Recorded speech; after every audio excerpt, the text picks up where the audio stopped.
പത്തനാപുരം കൊട്ടാരക്കര റൂട്ടിൽ ഓടിത്തുടങ്ങിയ നീല KSRTC ബസ്സാണ് ഇപ്പോൾ താരം. പുതിയ നിറത്തിലുള്ള ബസ് യാത്രക്കാർക്കും കൗതുകമായിരിക്കുകയാണ്. ഗതാഗത മന്ത്രി KB ഗണേഷ് കുമാറിന്റെ സ്വന്തം മണ്ഡലത്തിലാണ് പരീക്ഷണോട്ടം തുടങ്ങിയിരിക്കുന്നത്.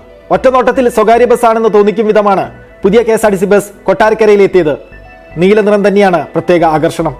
പത്തനാപുരം KSRTC ഡിപ്പോയിൽ നിന്നാണ് പുറപ്പെടുന്നത്. ഏഷ്യർ കമ്പനി നൽകിയ ബസ്സാണ് KSRTC സർവീസിന് ഉപയോഗിക്കുന്നത്. ഈ വണ്ടിക്ക് മൈലേജ് ഉള്ള വണ്ടിയാണ്. BS6 വണ്ടിയാണ്. പൊല്യൂഷൻ കുറവുണ്ട്, മൈലേജും ആവശ്യമുണ്ട്, കുഴപ്പമില്ല. ഇന്നലെ ഓടി നോക്കിയിട്ട് കുഴപ്പമില്ല. മറ്റേ വണ്ടിയും കഴിഞ്ഞ് നമുക്ക് മൈലേജ് കൂടുതൽ കിട്ടുന്നുണ്ട്. ആൾക്കാർക്ക് കൺഫ്യൂഷൻ, പ്രൈവറ്റ് ബസ്സാന്ന് പറഞ്ഞ് ചിലർ കയറാൻ നിൽക്കുന്നു. അങ്ങനെ KSRTC പേര് ഞാൻ ഈ വണ്ടി കൊണ്ടുവന്നപ്പോൾ തന്നെ എന്നെ പാപ്പനംകോട് വണ്ടി എടുത്ത് തമ്പാനി വന്നപ്പോൾ തന്നെ ഒരു ട്രാഫിക് പോലീസുകാരനെ ബോർഡിടിപ്പിച്ച് റോഡ് വെച്ച് ഓണം എടുക്കാൻ പറഞ്ഞു. പുള്ളി അടിച്ച് പ്രൈവറ്റ് ബസ്സാണ്. ഞാൻ പറഞ്ഞു അങ്ങോട്ട് സ്റ്റാൻഡിൽ കയറുക പറഞ്ഞു. അപ്പോൾ പുള്ളി മുന്നോട്ട് വിളിച്ചു. ഞാൻ സ്റ്റാൻഡിൽ കയറി കൂടെ ഹോം ഗാർഡിനെ വിട്ടിട്ട് ചോദിച്ചു. അപ്പോൾ ഞങ്ങൾ പറഞ്ഞ ഒരു വിവരം പറഞ്ഞപ്പോഴാണ് അവർക്ക് മനസ്സിലായത്. അപ്പോൾ യാത്രക്കാർക്ക് കൺഫ്യൂഷൻ ഉണ്ട്, പക്ഷേ എല്ലാവരും കേരളത്തിൽ ഹാപ്പിയാണ്. നല്ല വണ്ടിയാണ്, മറ്റു കുഴപ്പങ്ങളൊന്നുമില്ല. കൊട്ടാരക്കര കുന്നിക്കോട് പത്തനാപുരം റൂട്ടിലാണ് സർവീസ്. 1 മാസത്തോളം ബസ് ഈ റൂട്ടിൽ പരീക്ഷണയോട്ടം നടത്തും.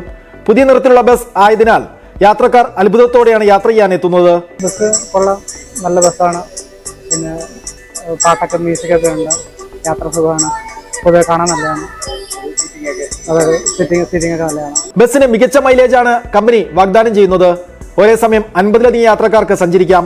മുന്നിലും പിന്നിലും ഇലക്ട്രിക് ഡോറുകൾ. യാത്രക്കാരുടെ സുരക്ഷയ്ക്കായി ബസ്സിൽ ക്യാമറ സംവിധാനവും ഒരുക്കിയിട്ടുണ്ട്. പരീക്ഷണോട്ടം വിജയിച്ചാൽ ഏഷ്യർ കമ്പനിയുടെ ബസ്സുകൾ വാങ്ങാനാണ് KSRTCയുടെ തീരുമാനം. പുതിയ ബസ്സുകൾ അവതരിപ്പിക്കുന്നതിലൂടെ KSRTCയിലേക്ക് കൂടുതൽ യാത്രക്കാരെ ആകർഷിക്കാനാകുമെന്ന പ്രതീക്ഷയിലാണ് കോർപ്പറേഷൻ. സമകാലിക മലയാളം, കൊല്ലം.